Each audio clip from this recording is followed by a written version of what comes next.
I'm Thomas, and in 2015 I was a freshman at the University of Houston, pursuing a degree in chemistry. It was an exciting time for me to have finally broken the bonds of familiar life as a teenager living at home and officially pursue my one true love, science. For the first few months, college life and living in the dorm went as I had expected. Dorm life was a bit claustrophobic for a somewhat reclusive personality such as myself, but my roommate Mike was a lot like me, at least when it came to keeping to ourselves. I thoroughly enjoyed my studies, and it showed. It was a challenge to acclimate, as any first-year student would agree, but I was loving it.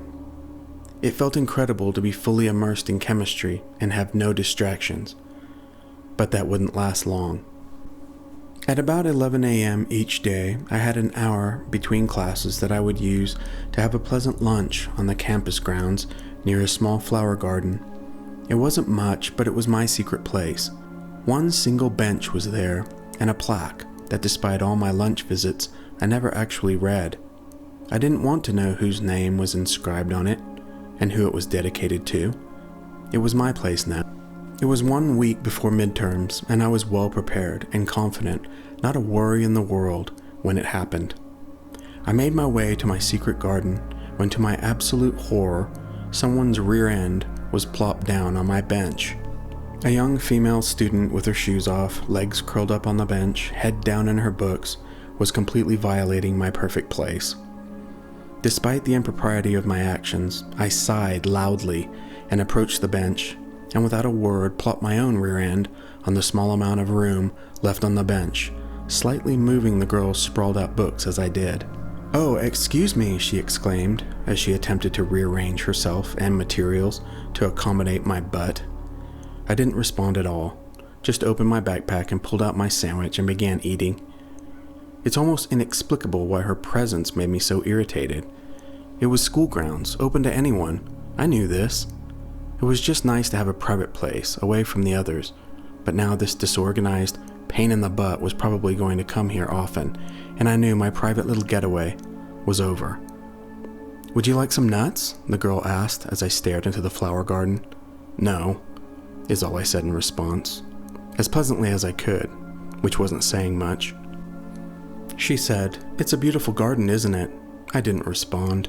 She continued, "I also love the Lily and Hugh Cullen Monument Garden. Oh, look, there's a plaque. I wonder who this garden is dedicated to." She slightly stretched her neck in a feigned attempt to read the plaque, and that was when I snapped. "Does it matter?" I declared in a voice a bit too loud and confrontational without looking at her. She became quiet. Then after a few seconds she spoke. "Do you want some nuts?" "No," I said, but this time in a much less menacing and almost apologetic tone. After a few moments of quiet, she spoke again. "Do you want to punch me?" This time I was surprised, and for the first time looked up at her face. She was smiling, her eyes wide and sarcastically playful. The sunlit garden and golden rays upon her now radiant face was almost a perfect romantic cliché. My irritation vanished. The garden vanished. Hell, the college vanished. All I saw was this girl, whose name, I would soon discover, was Alana. Alana, it would turn out, was a freshman art student at the university, and over the next few months, we would become inseparable. I had always believed art to be a waste of study and form of escapism for the weak-minded, but Alana was so energetic and truly talented. I found my views change rapidly, and before long, I was a lover of art, and also realized I loved her. 2 years followed, and Alana and I had managed to find a cute little house to rent about 20 minutes from the college. It wasn't much, but it wasn't a dorm, and that made it perfect. Alana and I had begun discussing our future together and what we wanted to do after graduating. She wanted to paint from home and grow her online gallery, and I, despite my reservations, was considering working as a chemist for one of the local petroleum laboratories. One day after school, I returned home expecting Alana to be painting, as her classes typically ended before mine, and she was typically in her studio, engrossed in her work. But when I arrived, the house was dark, and her car was gone. This may not seem strange, but it was. Alana is a communicator. If she was going somewhere, she would let me know, always. I texted her and waited. An hour passed and Alana arrived in the driveway. I made my way out to the car, a bit irritated from worrying, when I suddenly saw her emerge from the car crying. I would later find out why. Alana had been diagnosed with breast cancer. She had tried to keep her clinic visits from me so that I did not worry, but now she no longer could, as her cancer had worsened. We both withdrew from school and I devoted myself to being there for her. Her family would of course also be at the home regularly, and all of us were hopeful and positive she would beat this. Alana passed away 6 months later, and I cannot begin to describe the darkness I felt. I could do nothing but lay in bed for months. I distanced myself from everyone. I no longer cared to live. Time heals is what they say, and to an extent it's true. After 4 months, I was finally able to work. I had not graduated, so I found work in retail for the time being. Retail is where people work who have lost their dreams, or at least that's how it seemed to me. Sure, there were students working retail, but there were also adults in their 50s and 60s who had done nothing else their entire lives. It horrified me. It was during this time I met a coworker who was a few years older than me. She had recently lost her husband to cancer, so we bonded due to our mutual experience in losing a loved one. Our bond was a platonic one. Her name was Nicole, and her and I quickly became close friends. Nicole had a very strange obsession. She had recently joined a group from meetup.com that met up once or twice a month to discuss spirituality and the supernatural. At least once a day at work, she would mention how much the group was helping her cope with her husband's loss, and maybe it would be something that could help me. Every time I politely refused, but one day Nicole came by the house and told me a story that would change my mind completely. Nicole explained to me that her and another girl from the group had been attempting astral projection, and after a lengthy description of what the hell an out-of-body experience actually entails, she got to the point that struck at my soul. She said that after much practice, she finally was able to project, and at first she was terrified. She explained that she was suddenly beside her body, laying there in bed. She could see herself, but when she tried to shout, no sound came, so she held out her hands. But she had no arms or hands, and as far as she could tell, she had no body at all. There was just this single strand of dull green light, shaped like a ribbon, that seemed to connect her with her physical body. She went on to explain that after several successful attempts at astral projecting, she had become quite comfortable with the experience and that it was the most profound feeling she had ever had. She described how each time she would travel farther and farther into the depths of the cosmos and that she could feel many other presences there. At this point, she had tears in her eyes. Thomas, the departed are always among us. They are the energies I felt, the presences. Thomas, I know with enough time, I can find my husband. I cannot describe what her words did to me. I believed her. Me, the scientist, the skeptic, believed. Over the next couple of months, I met with Nicole and her friend Tanya to be educated in the process of astral projection. To my great surprise, there wasn't any ceremony or talismans or psychedelic drugs, just meditation. This proved to be a great hurdle for me. I was a thinker. My mind was always going, never slowing down. Meditation proved very difficult.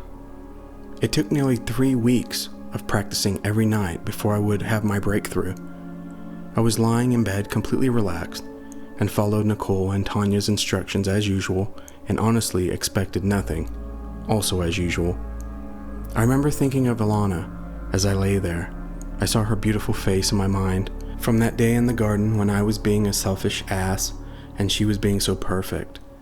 I felt a warm calm come over me and then the darkness of sleep, except it wasn't sleep because I suddenly snapped from the darkness and was beside my body, laying there in bed, just as Nicole had described. I even saw the ribbon-like structure connecting me to my physical body, but my ribbon was a dull blue color. Unlike Nicole, I was not terrified. Sure, I was freaked, but not terrified. All I could think was, if Nicole was right about this much, she might be right about the rest. I might be able to reconnect with Alana. Nicole and Tanya said go very slow and not far from your physical body the first time, but I didn't care. I wanted to find Alana now. I looked up, and my new form went up and up until I was met with the blackness of space, and I could see the earth below me. I was frozen in awe. After what felt like a few minutes, I drifted farther, and I traveled away from our star until I lost all direction. It was mesmerizing, and also the most solitary experience I had ever known. But as much as I tried, I could feel no presences around me. I began contemplating. This was perhaps because it was my first time, and I was inexperienced. I don't know. I felt confused and so alone. I felt panic, and suddenly I was freezing. I wanted to go back in bed. I wanted to go home. And suddenly there was a blur, and I was back. I was physical again, warm in bed. The next day I met with Nicole and Tanya for lunch and told them of my experience. But rather than congratulate me, they scolded me and told me I could have been severed from my body, that my tether could have broken, and I would die in real life. What? At hearing this, I was furious. Is this true? I demanded. Can you actually die from this? They both seemed to calm down at seeing me so upset and explained it was extremely rare, but yes, it could be dangerous if abused. It was then I suddenly realized what I should have weeks earlier. I was getting all of my education on the subject of astral projection from a grieving retail worker and a relative stranger from an online meetup group. It was time to distance myself from them and educate myself. I purchased several books on the subject of astral projection and read all that I could from others' experiences online. Online proved to be mostly worthless. Well, it's the internet, so every nut job with a laptop can post whatever nonsense they like, but the books were a different story. Several of the books were written by educated professionals, and to my pleasant surprise, much of the info in the books were quite similar to what Nicole and Tanya had described.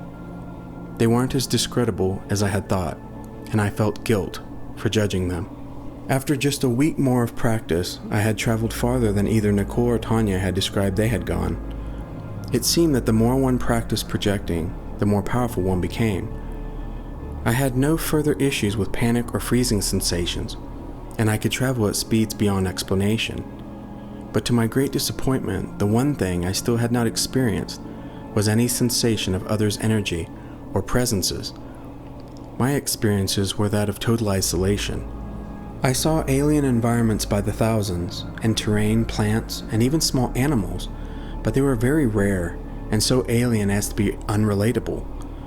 I guess what I'm saying is, if a thing seemed to move under its own power on the surface of a planet, I called that thing a plant or an animal, even if it bore no resemblance to anything we could call a plant or animal here on Earth. Then during one projection, I discovered something truly odd. Deep in the cosmos, beyond countless galaxies, I felt it. For the first time, I felt a presence, or at least that is my way of describing it. It felt magnetic, as if I was drawn to it. It was an ever so slight attractive force, and so I followed it. I allowed myself to be drawn to it, and my astral form traveled for what felt like days. Of course, as I had discovered, days are a fraction of a second in actual physical life, as many times I returned to my physical body after what felt like traveling for hours, only to find the clock read the same time as when I had first started my astral journey. After allowing the attraction of my form for what felt like days, I ultimately came to a strange sight. Asteroids and debris seemed to span for millions of miles in all directions. The asteroid fields appeared endless, and then, quite suddenly, I cleared them to find a ghostly translucent star with a large ring world and an odd gray cloud-covered moon orbiting it. The attractive force continued until I was descending upon the gray cloudy moon. Through the clouds, I drifted down and down.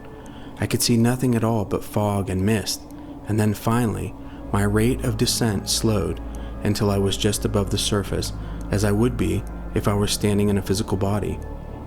The sight was unsettling. I could see silhouettes in the fog, things I would call trees, but in unnameable form, and movement of objects that appeared most geometric in design, but then disappeared in the fog, before I could discern their actual shape. Then a large shape slowly began to emerge from the fog, walking in my direction. At first it appeared as a human-like shape, but much larger, perhaps standing 10 feet tall. Its movement was bizarre, as if it were slowly dragging itself. But as with all my projections, there was no sound. When the hulking form made its way through the fog, it stopped some 20 feet from me, and finally I could see it in its true appearance. It was a disturbing sight. From a distance it had appeared human, but now I could see it was an alien life form. It stood before me motionless and seemed to simply stare. I say seemed because aside from facing me, I had no idea where its eyes actually were located. Its shape was mostly unrelatable. Then I heard sound for the first time in days, but it was not sound in my ears, but in my mind. The entity was speaking to my mind. It said, "No more." With my mind I attempted a response. I thought the words, "No more what?" There was a long pause, and then the being spoke to my mind again. "No more here." I didn't understand, so I thought the words, "I don't understand." With that, the being's face became horrible, as if disgusted with me. And for the first time in weeks, panic came over me again. Panic so intense I could not control it. Then the feeling of freezing cold came. I looked toward the being to see it slowly disappear into the fog, and now the pain became unbearable. I felt so weak. I felt as though I was too weak to return to my physical body. And then the familiar blur came, and I was home in my bed again. But this time when I returned, my heart pounded in my chest. I had returned, but I was still terrified. No more. No more here. Did the being mean himself? There's no more of his kind there? No. That face, the way it looked at me, it hated me. No more here. Perhaps it meant for me never to return. But then why attract me? Why summon me? That was the last time I attempted astral projection. My experiences were very different from the descriptions of Nicole and Tanya. No warm feelings of unity and presence, just a warning from the disturbing depths of the void. No more. No more here.